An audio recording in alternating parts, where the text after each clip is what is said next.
Greetings and welcome back to the Home Slice. I'm here with my dad again. Hello.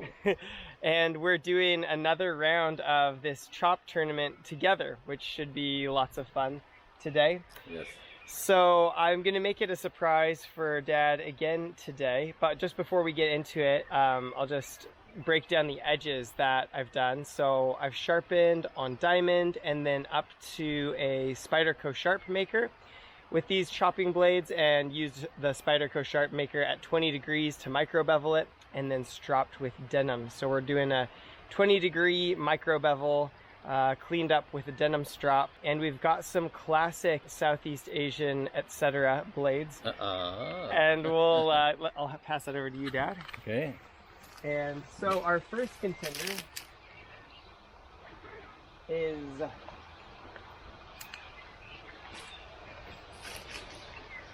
the Khukri. Ooh. Oh, wow. I think we should be in a battle somewhere. Yeah. So, yeah, in Nepal, as in it were. Nepal, yeah. So the Khukri is feared and revered. I have 3 Khukris in this chop tournament, so this is the first one and the most kind of Nepali traditional style. So that's option 1. That's an amazing knife there. Option number 2. Now, Condor calls this blade the engineer's Bolo. Oh, there's some substance to that. Whoa, baby. That's going to be fun.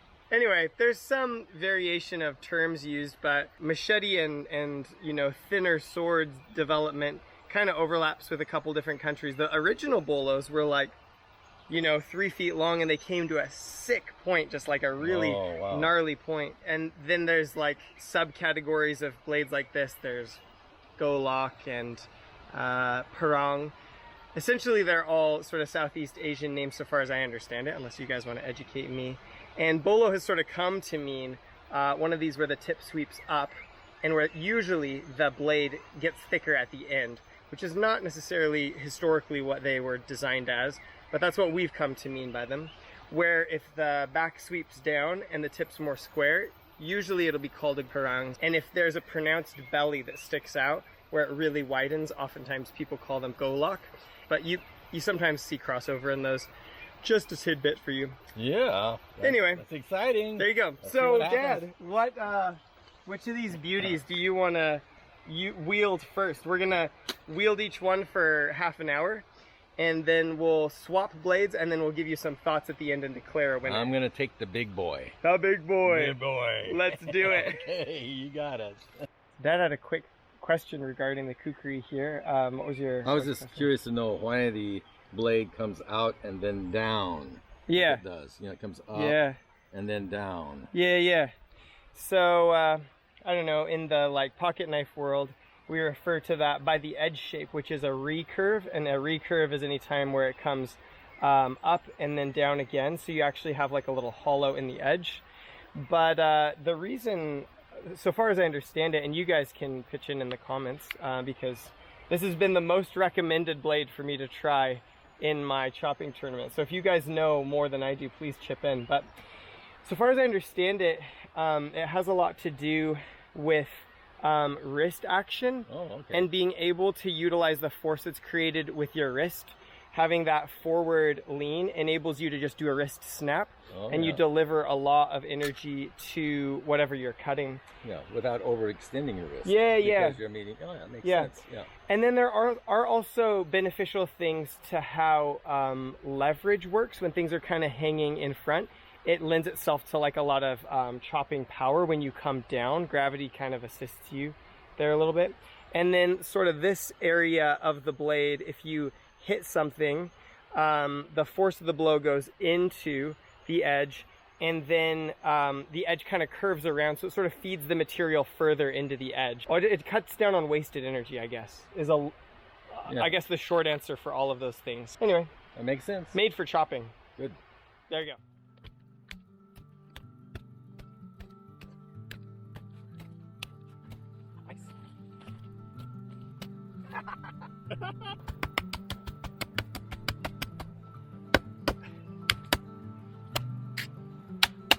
When some whistling wind Let me listen in. I chased you through these dreams. There she goes. Tasted your tender. All right, we're 25 minutes into the chopping. I just wanted us to report back. So, as far as the kukri goes, some things that I'm finding, and I'm just gonna also give some tips for Dad. Because it's so thick, sometimes you need to apply like a little bit of bend to the stem for it to go through really effectively. Also, I think that I have been kind of using these wrong in the past because, I don't know, I think that I always just think bigger blade and then you just put your whole body into it and like boom, like hit it with all of your force. And I'm thinking these are not necessarily made just for that, but what I'm finding is you can wrist snap this thing all day long and it will just motor its way through almost anything of almost any thickness. Wow. So I think I may have been using kukris. In the past I've mentioned I hadn't had like amazing experiences with them, but I'm thinking I may have been using them wrong and I'm really liking this. But anyway, that's yours next, Dad. How have you been liking the Bolo? Well, I will say I do like it. I've been going through 2 inches of the base of woolly nightshade, and like Gabe said, if you pull it over, just give a little tension on it. Yeah, because they're both pretty thick. When you come through it, yeah, and just come down at the same time, one slice, you're through 2 inches. That's awesome. But the nice thing about it, I found out too, like the little guys are about the size of my small finger, is that you can actually just kind of hold them up and slice through them. And it that's just slices nice. right through. But yeah, maybe it's the edge. I don't know, but I'm liking it. Nice. That's awesome. I was finding for the kukri that sometimes because it's so thick, the weight sometimes does limit the speed with which you can go through things. And on the smaller stuff, yeah, I usually do need to hold it or else it doesn't cut super clean. But anyway, that's our halfway report. Let's swap and then we'll let you guys know what we think with the opposite ones. This is coarse, which is closer to a hardwood than nightshade, the stuff we've been working with. And it's usually not this thick. So we'll see how this goes. Condor Engineers Bolo. You're on the tip of my tongue, but we've only begun.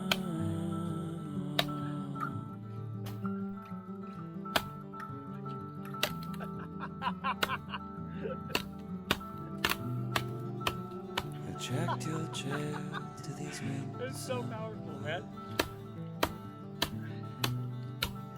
Where I finally found Not there. Oh, It's a nut right there. you've been filling my lungs. You've been hunting me down. I thought you were the wild one.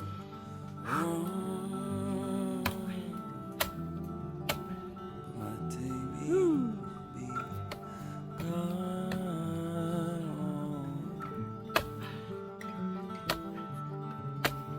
Can't quite get through that space. Wake There we me go. in the morning. That would be good. Safety has been called. All right. Kukri, yep, whenever.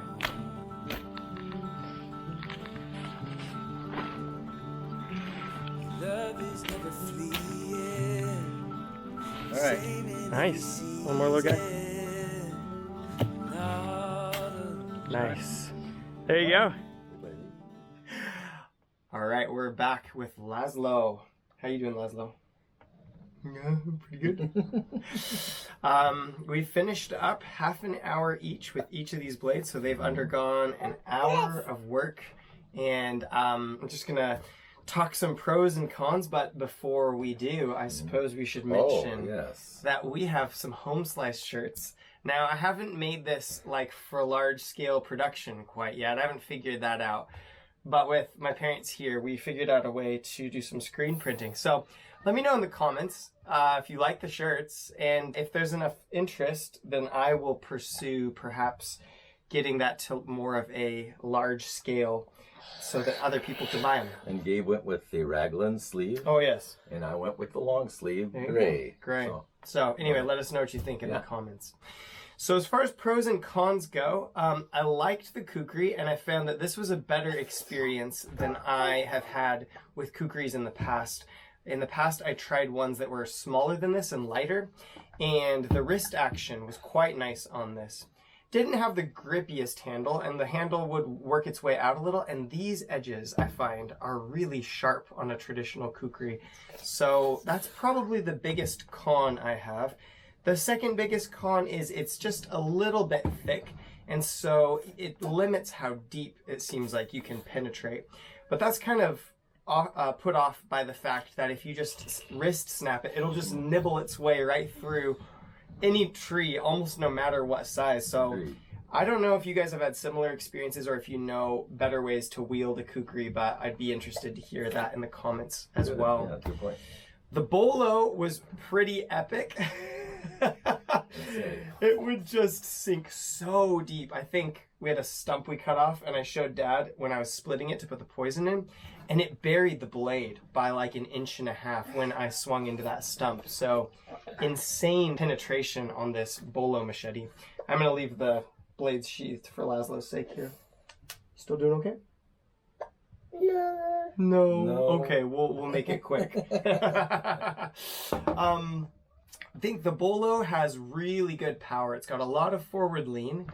I didn't find a lot of cons with it. I guess maybe one would be if you have really small stuff, it wants to just follow through, and that's like a lot of weight on your wrist. So probably if I was just doing small stuff, I wouldn't tackle it with the Bolo. However, I would say this had a better range of the various different kinds and thicknesses of brush you could cut with it than the Khukri did. The Khukri seemed to kind of limit out. What would you say? Probably like 3 inches. Beyond that, it wasn't as pleasant. Yeah. 3 inches thick in diameter. You had to whittle it off. Yeah, that's basically. right. Yeah. Mm-hmm. Did you have any other thoughts, Dad, about the use of the two? I agree. This guy here, it will tackle anything, but it's going to take more time with the bigger stuff. Yeah. And it will do the job, but it's a lot of work and more time. However, this guy here, the Condor, was, I have to say, I was greatly impressed with it because it brought out the testosterone in me. Nice, yeah. So anyway, it just, and if you plan on going through, it would probably not disappoint you. Yeah. If you envision yourself following through straight through a tree, what would you say is about the limit of diameter that you could go through with one swing? Well, I know that I went through 2 inches. 2 inches. I went clean. through 2 inches clean. Awesome. That was with me pulling it over with under tension, which spreads and then coming down about a 45-degree angle, and just plan on going through it, and it did not disappoint me. Yeah, which if you bend it over, it spreads it, and so it allows for the thickness of the blade to pass through a little easier. For smaller stuff, I was not disappointed. It handled small stuff as well for me, but you just have to have some speed up, and it will just do it. So anyway. Yeah. So anyway, I'm not gonna do this particular mini tournament. Laszlo, could you stop messing with that? Laszlo's gonna analyze the behind the edge thickness of each of his fingers while we're talking. But this tournament, I'm not going to test by which one retained the sharpness the best, which steel, because all the steels I'm going to cover in this tournament are going to be fairly similar budget carbon steels. So I think we're just going to decide and choose which one we like best. So Dad, I'll just ask you first. Which of these, if you were going on to chop for another 30 minutes, would you want to choose? Hands down, the Condor. Condor, yeah. Hands down. Yeah. I was going to say the Condor. Yeah, I think it's going to be a contender. I really do. Yeah. I was going to say the Condor as well, and I think that it really hits a nice balance where you can handle smaller stuff. It has enough speed to do that. I was going to say also, again, my hands, I don't have large hands. But that handle just fit me well. Yeah, this is a well thought out handle. It's got a nice stop. It just feels good. And it fills your hand, and it's really a lot of different hand sizes and shapes could fit it quite well. Yep. Okay. So we'll take the Condor on to the next one. All right. And before Laszlo cuts Papa with this wire cage, we'll just say peace out from the home slice. I know. You guys have a good day. Take care. Bye. If you want to see the last video where we chopped with some real oddball blades, I'll put the link right here.